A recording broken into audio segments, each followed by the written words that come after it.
પણ એમાં હું મારા માટે છોકરી બરાબર બેઠેલી અને મારી બાગે બેટા વાતચીત કરી લે, એટલે હું વાતચીત કરવા રૂમમાં ગયો.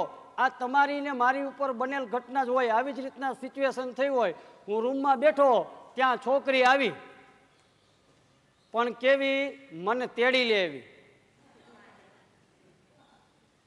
એટલે મેં કીધું જય શ્રી કૃષ્ણ. એટલે મન તો જય શ્રી કૃષ્ણ, મારા પગ જેવા બાવડા.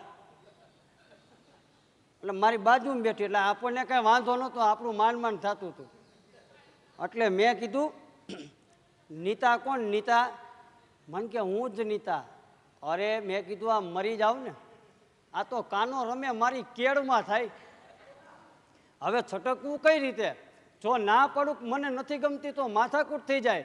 પણ બરાબર એમ કહેવાય કે છોકરી બેઠી અને કલાકાર જીવ, મેં મારી કલા આદરી અને મેં ચાલુ કર્યું. મેં મુયાત મારા ઘરના મારી વાહ પીડ્યા, બાકી મને હગાઈમાં કોઈ નથી. તું તો હાવ આવીને આવી રહી મારી પાસે બે, તારા ઘરની વાત કર, તારા કુટુંબની વાત કર. મને કે હું કયો?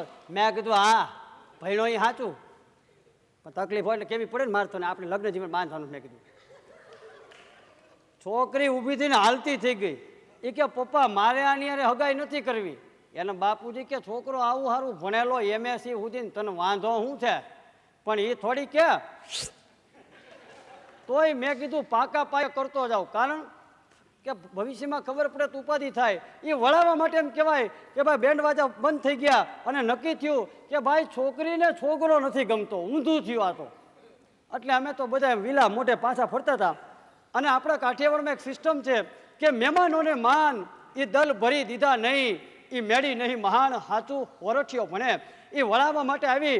આમ છોકરી ઓછિયાળું મોઢું કહીને ઊભી છે અને હું એની પાસે ગયો. મેં કીધું પાકા પાયે કરતો જાવ.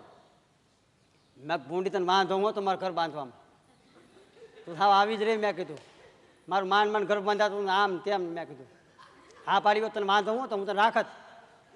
એ ક્યાં અહીંયા આવતો? મેં કીધું શું છે? મને કે માણા હોય તો મને નહીં બોલાવતો. મેં નહીં બોલાવું. આ કાગડા કોઈ દી હાથ નો આવે, આ ચકલા ચૂથાઈ જાય. આ જગતની રીત છે જુદી. આ હાસ્ય છે નિર્દોષ હાસ્ય.